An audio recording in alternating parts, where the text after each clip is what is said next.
September மாதம் 11ஆம் தேதி 2001 உலகையே உலுக்கக்கூடிய ஒரு நிகழ்வு நடந்தது. இரட்டை கோபுர தாக்குதல், வேர்ல்ட் ட்ரேட் சென்டர் அமெரிக்காவில். அதில் கிட்டத்தட்ட ஒரு 3000 பேர் உயிரிழந்தாங்க, பல பேர் காயமடைந்தார்கள், பல பொருட்சேதம் ஏற்பட்டது. இதுக்கு காரணமானவங்க சில பயங்கரவாதிகள் அப்படின்னு கணிச்சிட்டாங்க, யார் பண்ணியிருக்காங்க என்னங்க. ஆனால் அந்த பயங்கரவாத கூட்டத்தினுடைய தலைவரை பழிவாங்கல் நடவடிக்கை, அவர் இந்த செஞ்ச ஒரு காட்டு மிராண்டித்தனமான தகாத செயலுக்கு பழிவாங்கணும், தண்டனை கொடுக்கணும். அதுக்காக ரொம்ப நாள் வெயிட் பண்ணாங்க, லேசில் கண்டுபிடிக்க முடியல. அவர் ஆப்கானிஸ்தானில் இருக்கான்னாங்க, அப்புறம் பாகிஸ்தானில் இருக்கான்னு சொன்னாங்க. ஆனால் அவரை கண்டே பிடிக்க முடியல, ரொம்ப கஷ்டமாக இருந்தது. ஆப்கானிஸ்தானுக்கும் பாகிஸ்தானுக்கும் எல்லையில் ஒன்றும் பெருசாக பாதுகாப்புலாம் ஒன்றும் பெருசாக கிடையாது. அவர் பாட்டுக்கு பாகிஸ்தானுக்கு வருவார், இங்கே இருப்பார், இல்லை அங்கே போவார், ஆப்கானிஸ்தானில் இருப்பார், அந்த மாதிரி இருந்தது. அதுக்கப்புறம் அமெரிக்காவினுடைய சிஐஏ, ரொம்ப திறமையாக ஒரு லேடி, அவங்கள வச்சு எல்லாம் பேர்லாம் அப்புறமா பார்த்துக்கலாம், அவங்கள வச்சு திறமையான ஒரு இதை கண்டுபிடிச்சாங்க. அவர் கடைசியில் பாகிஸ்தானில் தான் இருக்காரு, அட்டோபாபாத் அப்படிங்கிற ஒரு இடத்துல இருக்காரு அப்படின்னு. இந்த அட்டோபாபாத்துக்கு பாதுகாப்பு கொடுத்தது எல்லாமே பாகிஸ்தான் இராணுவம், பாதுகாப்பு படைகள் அப்படின்னு அதையும் தெளிவாக தெரிஞ்சிருச்சு. அது நாள் வரைக்கும் பாகிஸ்தான் அமெரிக்கா கிட்ட பொய் சொல்லி ஏமாத்திக்கிட்டு இருந்தாங்க, அவர் இங்கே இல்லவே இல்லை அப்படின்னு. அதுக்கப்புறம் ஒரு வழியாக என்ன பண்ணாங்கன்னா, அப்போதான் முதல்ல அமெரிக்கா ஸ்டெல்த் வகையை சார்ந்த ஹெலிகாப்டரை ஒரு இன்டெலிஜென்ஸ் சர்வீஸ்க்காக யூஸ் பண்ணாங்க. அதனுடைய பேர் UH-60 அப்படின்னு பேர் வச்சது. ஒரு வழியாக கண்டுபிடிச்சிட்டாங்க. அதுக்கப்புறம் துல்லியமான தாக்குதல் நடத்துறதுக்கான ஏற்பாடுகள்லாம் முன்னெடுத்தாங்க. இந்த UH-60 ஹெலிகாப்டர் இருக்குங்களா, இதை பிளாக் ஹாக் அப்படின்னு சொல்லுவாங்க. இந்த ஸ்டெல்த் வகையான UH-60 ஹெலிகாப்டர் தவிர இன்னொன்னு வச்சிருந்தாங்க, S-70 அப்படிங்கிற ஒரு ஹெலிகாப்டரை யூஸ் பண்ணாங்க. இதை வச்சு என்ன பண்ணாங்கன்னா, அந்த இடத்துல, அந்த அட்டோபாபாத்ல இருக்கிற இடத்துல அந்த பயங்கரவாதிகளுடைய தலைவரை தாக்குதல் நடத்துறதுக்காக இந்த ஹெலிகாப்டர்கள் யூஸ் பண்ணப்பட்டாங்க. அதுல என்ன ஆயிடுச்சு அப்படின்னா, ஒரு ஹெலிகாப்டர் சேதமடைஞ்சு அங்க விழுந்துருச்சு. அந்த மாதிரி சேதமடைஞ்சு விழுந்துருச்சுன்னா அதனுடைய ஃபுட் பிரிண்ட் இருக்கக்கூடாது அப்படின்வாங்க. அதுக்காக என்ன பண்ணாங்க அப்படின்னா, அதுல 2 விதம் இருக்கு. ஒண்ணு, யார் அதை உபயோகப்படுத்துறாங்களோ அவங்களே அதை அழிச்சிடுவாங்க. ஏன்னா அதுல இந்த சாஃப்ட்வேர் இதெல்லாம் ப்ரோக்ராமிங்ஸ்லாம் யாரும் கையிலையும் போயிடக்கூடாது, அதனுடைய ரகசியங்கள் தெரியக்கூடாது, செய்வாங்க. அப்படி இல்லைன்னா அந்த ப்ரோக்ராம்ல ஒரு செல்ஃப் டிஸ்ட்ரக்ஷன் ஒரு சாஃப்ட்வேர் ப்ரோக்ராமும் இருக்கு அப்படிங்கிறாங்க. அதை ஆன் பண்ணி அது செல்ஃப் டிஸ்ட்ரக்ஷனா அடிச்சிடும். அந்த மாதிரி செஞ்சாங்க. தவறுதலாக ஆக்சிடென்ட் ஆகி விழுந்த அந்த UH-60 ஹெலிகாப்டரை அந்த மாதிரி தாங்களே அழிச்சிட்டாங்க. ஆனா அழிச்சதுக்கு அப்புறமா என்ன பண்ணிட்டாங்க, அப்படியே விட்டுட்டு வந்துட்டாங்க. அதுல இந்த பின்பகுதி, இந்த ஹெலிகாப்டருடைய பின்பகுதி இருக்கு இல்லையா, அது சேதமடையல, அது அப்படியே முழுமையா கிடைச்சிருச்சு. உடனே என்ன பண்ணாங்க, பாகிஸ்தான் அதை எடுத்து வச்சுக்கிட்டாங்க. எடுத்து வச்சதோட இல்லாம அந்த காலகட்டத்துல பாகிஸ்தானுக்கும் அமெரிக்காவுக்குமான உறவு குறைஞ்சுக்கிட்டே வந்தது. அதே நேரத்துல சைனாவினோட உறவு மேம்பட்டுக்கிட்டே வந்துச்சு. அதனால சைனா கிட்ட சொல்லிட்டாங்க, இந்த மாதிரி ஆச்சு, நிகழ்வுகள் நடந்திருக்கு. உடனே அவங்கள வரவழைச்சிட்டாங்க. அந்த இடத்துல விழுந்த அந்த ஹெலிகாப்டருடைய சேதமடையாத பகுதிகள் எல்லாம் எடுத்து அதை நல்ல தரவா எடுத்துட்டாங்க. இது ஒரு முக்கியமான பாயிண்ட். ஆரம்ப புள்ளி இங்கதான்.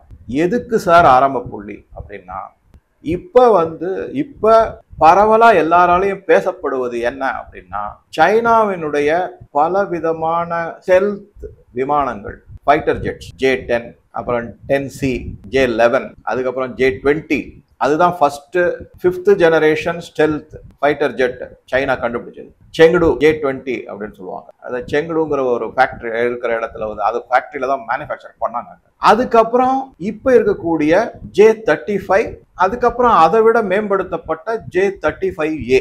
இந்த மாதிரி எல்லா விமானங்களுக்கும் அந்த UH-60 அண்ட் S-70 சொன்னாங்க இல்லையா, அந்த ஹெலிகாப்டர் தான் பேஸ். அதுல இருக்கிற டெக்னாலஜியை தான் காப்பி அடிச்சு பண்ணிட்டாங்க அப்படிங்கிறது தான் இப்ப உலகம் ஃபுல்லும் பேசிக்கிட்டு இருக்காங்க. இந்த J-35A இப்ப புது நேம், இப்ப அதான் முன்னாடி J-35 இருந்தது, இப்ப J-35A. இந்த J-35A உலக அளவுல பல நாடுகள் வாங்கறதுக்காக ஆர்டர்லாம் சைனாவுக்கு கொடுத்துருக்காங்க. அவங்களுடைய போராத காலம் இந்த இந்தியா பாக் ஆபரேஷன் சிந்தூர்ல சைனாவினுடைய டிஃபென்ஸ் எக்யூப்மெண்ட்ஸ்ல நம்பகத்தன்மையும் அதனுடைய திறமையும் அது எல்லாமே கொஞ்சம் ஒரு மாதிரி பொடி பொடியா உதிர்ந்து போயிடுச்சு. நம்பகத்தன்மை சுத்தமா போயிடுச்சு, திறமை இல்லைன்ற லெவலுக்கு வந்துடுச்சு. இது மாதிரி ஆனதுனால ஒரு மிசைல் வேற 15 அது வந்து இங்க விழுந்துருச்சு வேற. அதுல இருந்து எல்லாத்தையும் எடுத்து இந்தியா தெரிஞ்சது சாஃப்ட்வேர்லாம் மாத்தி அதை ஏதாவது அட்டாக் பண்றதுக்கு ஈஸியா கையெடுத்துருமோ அப்படிங்கிற ஒரு இதுல என்ன பண்ணிட்டாங்கன்னா, பல நாடுகள் சவுதி அரேபியா முக்கியமா J-35A சைனாவினுடைய ஃபைட்டர் ஜெட்டை வாங்குறதுக்கான ஆர்டரை கேன்சல் பண்ணிட்டாங்க. இது மாதிரி பல நாடுகள் கேன்சல் பண்ணிட்டாங்க. இதுதான் ஒரு முக்கியமான விஷயம். சரி, இதனுடைய ஃபர்தர் ஸ்டோரி என்ன அப்படின்னு பார்த்தோம்னா அதை பார்க்கலாம். இதை தவிர என்ன ஆயிடுச்சு அப்படின்னா, இந்த J-35 வந்து இப்போவும் சொல்றாங்க இதுதான் மிகச்சிறந்த விமானம், இது வந்து 5th ஜெனரேஷனை தாண்டிடுச்சு, 5.5 ஜெனரேஷன் அப்படிங்கிறாங்க. அதுக்குள்ள என்ன ஆயிடுச்சுன்னா 6th ஜெனரேஷனை வந்து டெய்ல்லெஸ் ஃபைட்டர் ஜெட்னு ஒன்று இன்ட்ரோடியூஸ் பண்ணிருக்கு, அறிமுகப்படுத்திருக்கு சைனா. அதுவும் இப்ப மிகப்பெரிய அளவுல ஒரு பேசு பொருளா ஆயிட்டு. இதை வந்து ஒரு ப்ரிலிமினரி வீடியோவா J-35 சைனாவினுடைய ஃபைட்டர் ஜெட், F-35 அமெரிக்காவினுடைய ஃபைட்டர் ஜெட், இது ரெண்டையும் காப்பி அடிச்சிருக்காங்களா, என்ன செஞ்சிருக்காங்க என்ன அப்படிங்கிறத பத்தி பார்க்கலாம். சைனாவினுடைய J-35A மற்றும் அமெரிக்காவினுடைய F-35 அதனுடைய எங்கேருந்து காப்பியா இல்ல அது என்ன ஒரிஜினலா இல்ல பார்த்துடலாம்.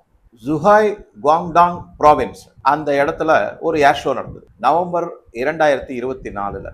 அப்போதான் இந்த சைனாவினுடைய J-35A அப்படிங்கிற ஃபைட்டர் ஜெட் அதை முதல்ல அறிமுகப்படுத்தினாங்க, எல்லாருக்கும் பார்வைக்கு வச்சாங்க, ஏர் ஷோல காமிச்சாங்க. இந்த J-35 இல்ல J-35A இது வந்து எங்க உருவாக்கப்பட்டது, அதாவது உற்பத்தி செய்யப்பட்டது அப்படின்னு பாத்தீங்கன்னா ஷெங்யாங் ஏர்கிராஃப்ட் டிசைன் இன்ஸ்டிடியூட், SADI. இந்த ஷெங்யாங் ஏர்கிராஃப்ட் டிசைன் இன்ஸ்டிடியூட் வந்து ஏவிக் அப்படின்னு ஒரு கம்பெனியினுடைய சப்சிடரி, துணை நிறுவனம். ஏவிக் என்ன அப்படின்னு பாத்தீங்கன்னா aviation industry corporation of China, Chengdu அந்த இடத்துல இருக்கு, அதனுடைய சப்சிடரி. இந்த SADIல தான் J-35 இப்ப பெயர் மாற்றப்பட்டுள்ள J-35A மேனுஃபேக்சர். இரண்டாவது 5ஆம் தலைமுறையை சார்ந்த ஸ்டெல்த் வகையான விமானம், எளிதில் கண்டுபிடிக்க முடியாத ரேடார்னாலேயோ கலர் வச்சோ இல்ல அதனுடைய சத்தத்தை வச்சோ. அதாவது இந்த ஸ்டெல்த்தை வந்து 3-4 வகையா சொல்றாங்க, எதெல்லாம் வச்சு கண்டுபிடிக்க முடியும். ஒன்று வந்து அதனுடைய டிசைன் அப்சர்வேஷன், ரெண்டாவது வந்து அதனுடைய நாய்ஸ் சவுண்ட், அதுக்கப்புறம் மூணாவது வந்து அது விட்டு செல்லக்கூடிய எரிபொருள் மூலமாக கிடைக்கக்கூடிய இன்ஃப்ராரெட், அதுக்கப்புறம் ரெடார்ல டிடெக்ஷன் எலக்ட்ரானிக் டிவைஸ் மூலம், அதுக்கப்புறம் சில சமயம் கலர் கூட யூஸ் பண்ணுவாங்கன்றாங்க. ஸோ இது எல்லாமே வந்து கண்காணிப்புக்கு வெளியில கண்காணிக்க முடியாத அளவுக்கு அதை ஸ்டெல்த்னு சொல்றாங்க. இது மாதிரி இன்னும் பல விஷயங்கள் இருக்கு, அதுல ரொம்ப டெக்னிக்கல் நிறைய இருக்கு. சரி, இந்த மாதிரி அதை கொண்டு வந்து பார்வைக்கு வச்சாங்க. அப்ப அறிவிக்கப்பட்டது என்னன்னா, இது இந்த J-35A சைனாவினுடைய ஃபைட்டர் ஜெட் 5ஆம் தலைமுறையை சார்ந்த மிகப்பெரிய அளவுல ஒரு, அதாவது ஒரு திறமையான விமானம்னு சொல்லப்பட்டு, கட்டிங் எட்ஜ் டெக்னாலஜி, இனிமே இதை யாராலையும் இதை பீட்டே பண்ண முடியாது அப்படின்லாம் சொல்லப்பட்டு, இது ஒன்லி ஃபார் எக்ஸ்போர்ட் அப்படின்னு சொன்னாங்க. அப்ப அப்படிதான் சொன்னாங்க. அந்த போட்டோ அது எல்லாம் எடுத்தாங்க. போட்டோ எடுத்த உடனே சோசியல் மீடியால வைரல் ஆச்சு. சோசியல் மீடியால வைரல் ஆன உடனே இசபெல்லா ஆண்டர்சன் அப்படிங்கிறவங்க வந்து முதல்ல அந்த போட்டோவை போட்டாங்க. இவங்க வந்து இந்த டிஃபென்ஸ்ல இருக்கக்கூடிய ஸ்டடீஸ், அதில் இருக்கக்கூடிய ஆர்வம் காரணமாக இதெல்லாம் அங்கே போய் எடுத்து எல்லாம் செஞ்சு அவங்க போட்ட ஒரே லைன், இந்த J-35Aவும் அமெரிக்காவின் F-35ம் பார்க்க அப்படியே ஒன்னா இருக்கு அப்படின்னு, பார்வைப்படி ஒன்னா இருக்கு. அதே மாதிரி விங்ஸ், இறக்கைகள், டெயில், அதுக்கப்புறம் வடிவமைப்பு எக்ஸாக்டா ஒண்ணுக்கு ஒண்ணு பக்கத்துல வச்சு பாத்தீங்கன்னா வித்தியாசமே தெரியாம இருக்கு, காப்பி அடிக்கப்பட்டுள்ளது அப்படின்றத பதிவை போட்டாங்க. கண்டிப்பாக இது காப்பி அடிக்கப்பட்டது. அமெரிக்காவின் F-35 பார்த்து காப்பி அடிச்சு J-35A சைனா உற்பத்தி செஞ்சிருக்காங்க அப்படின்னு அவங்க பதிவு போட்டாங்க. அதுக்கப்புறம் பல பேர் வந்து அதை எடுத்து வந்து கம்பேரிசன், அதாவது பார்வைக்கு எப்படி இருக்கு, டிசைன் படி எப்படி இருக்கு, அதனுடைய ரெக்கைகள் எப்படி இருக்கு, இத மாதிரி பலதும் எடுத்தாங்க. அப்ப சைனா வந்து 2-3 விஷயத்தெல்லாம் வெளியிட்டாங்க. என்ன அப்படின்னா, குறிப்பா வந்து அந்த 2024 சைனானுடைய PLAAFன்னு சொல்லக்கூடிய பீப்புள்ஸ் லிபரேஷன் ஆர்மி ஏர்ஃபோர்ஸ், இது வந்து சைனாவினுடைய ஏர்ஃபோர்ஸ்னுடைய இது PLAF-னுடைய 75வது வருடத்தை செலிப்ரேட் பண்ற மாதிரி அந்த ரெக்கையில 75ங்கிற நம்பர் எழுதியிருந்தாங்க. அது ஒரு மிகப்பெரிய அச்சீவ்மெண்ட்டா அவங்க பார்த்தாங்க. இது இன்ட்ரோடக்டரி பார்ட், எங்க எப்படி வந்தது அப்படிங்கிறது. இது அடுத்த வீடியோல எந்தெந்த மாதிரி முன்னெடுப்புகள்லாம் செஞ்சிருக்காங்க, அது வந்து உறுதியா சொல்ல முடியுமா முடியாதா, சைனா அமெரிக்காவை காப்பி அடிச்சிருக்காங்களா இல்லையா அப்படிங்கிறதுக்கு இந்த வீடியோல வந்து அடுத்த வீடியோக்குள்ள பல விஷயங்களை உங்க கூட ஷேர் பண்றோம். ஸோ நன்றி, வணக்கம். நன்றி.